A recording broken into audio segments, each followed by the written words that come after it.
میں نے خود جا کے جنوبی پنجاب کا وہ علاقہ وزٹ کیا جہاں سیلاب آیا ہے۔ ایک تو اس درد کی شدت کو محسوس کرنے کی ضرورت ہے کہ وہ درد کس طرح کا ہے۔ میں دیہات میں دیکھتا تھا کہ اگر کسی گھر کی دیوار گر جاتی تھی نا کبھی، تو وہاں 2-4 دن مستری لگتا تھا۔ ایک دیوار گر گئی تو پردہ ڈال کے سامنے تو گھر کے اندر کام کاج کرانے کے لیے مستریوں کو لگایا جاتا تھا۔ تو ایک بہت بڑی آزمائش ہوتی تھی، گھر میں بیٹیاں ہیں، بچیاں ہیں، صحیح بتانا جس گھر کی ساری دیواریں گر جائیں، او کچے میرے مکان کی دیوار کیا گری، لوگوں نے میرے صحن میں رستے ہی بنا لیے۔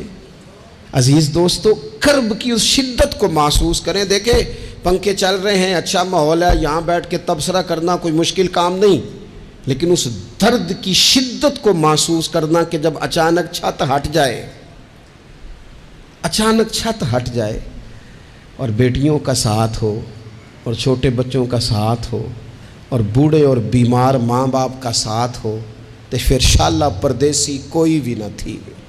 ایک کک جنہ تو پارے تو تاڑی مار اڈانا باہو اسی تے اگے ہی اڈن ہارے۔ پھر اس درد کو فقط وہ شخص محسوس کر سکتا ہے جو کبھی اس رنگ سے گزرا ہو۔ کرائے کے مکان چھوڑنے پڑ جائے نا تو عورتیں روتی ہیں کہ میں یہاں 10 سال رہی ہوں، کیسے چھوڑ کے جاؤں، کرائے کا مکان ہے۔ اور جن لوگوں کو اپنے گھر چھوڑنے پڑ جائیں، میں وہاں جانے والے لوگوں کی جو آزمائشیں لوگوں کو آ رہی ہیں اس سے بھی آگاہ ہوں، لیکن ان لوگوں کی شدت کو بھی تو آپ محسوس کریں نا کہ وہ کس حال میں۔ اس لیے ہمارے اندر بہت زیادہ خیر خواہی ہونی چاہیے، بہت زیادہ جذبات ہونے چاہیے۔ یقین کرنا کچھ چیزیں دیکھی نہیں جا رہی، کچھ باتیں سنی نہیں جا رہی، اور کسی نے کہا تھا کہ میری حیات کا افسانہ پوچھنے والے اور کہیں کہیں سے تو یہ قصہ پڑھا نہ جائے گا، یہ مشکل ہے، تیری کتاب بھیگ جائے گی، یہ تیرے لیے مشکل ہے۔ تو ان لوگوں کے درد کو سمجھنے کی ضرورت ہے۔ ایسا نہ ہو کہ آج کل ہمارے جذبات بڑے اچھے ہیں اور پھر کچھ دنوں کے بعد یہ مان پڑنے لگے۔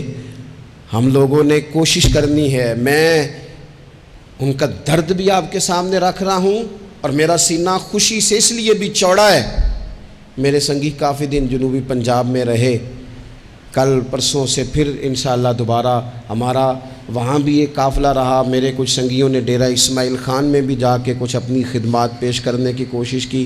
بعض جگہوں پہ ہم اپنے کارکن نہیں بھجوا سکے، لیکن اپنی ہمت کے مطابق ہم نے بعض لوگوں کے ذمے لگا کے اپنی خدمات اور اپنا حصہ وہاں روانہ کیا۔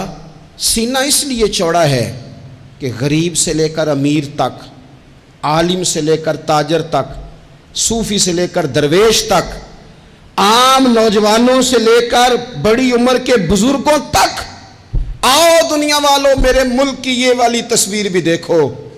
تم نے انہیں لڑتے دیکھا اور دنیا کو دکھایا، تم نے ان کو پارلیمنٹ میں جھگڑتے دیکھا اور دنیا کو دکھایا، یہ والا منظر بھی دیکھو کہ صبح سے شام تک لوگوں نے سڑکوں پر بیٹھ کر اپنے بھائیوں کے لیے راشن جمع کیا، اور گھروں میں عورتوں نے ذمے لگائے، لے جاؤ، یہ لے جاؤ، یہ لے جاؤ۔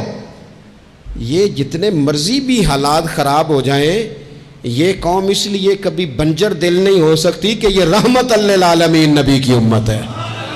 اس کے سینوں سے درد چھینا نہیں جا سکتا۔ ان لوگوں نے کمال کر دیا۔ مذہبی تنظیمیں، جماعتیں، رفائی فلاحی ادارے، لوگ نکلے، بس کچھ چیزوں کو مرتب کرنے کی ضرورت ہے، کچھ معاملات کو طے کرنے کی ضرورت ہے۔ سلام عقیدت پیش ہے ان لوگوں کو جس نے جس حال میں بھی وہاں خدمات پیش کی۔ بس ایک اپیل ہے کہ چلو کبھی ہم سر چھوڑ کے بیٹھ جائیں، بڑے تھوڑے آگے بڑھیں، سر جوڑیں، کس چیز کی کہاں حاجت ہے۔ یہ تو کئی شہر دوبارہ سے آباد کرنے ہیں، یہ تو کئی بستیاں پھر سے آباد ہونی ہیں، ان کے لیے تو ایک لمبی منصوبہ بندی کی ضرورت ہے۔ ہمیں بیٹھنا نہیں ہے، آگے بڑھنا اور آگے بڑھنا ہے۔ وقت فرصت ہے کہاں، کام ابھی باقی ہے، ہمتیں ایک دوسرے کو دلاتے رہنا ہے، آگے بڑھنا ہے۔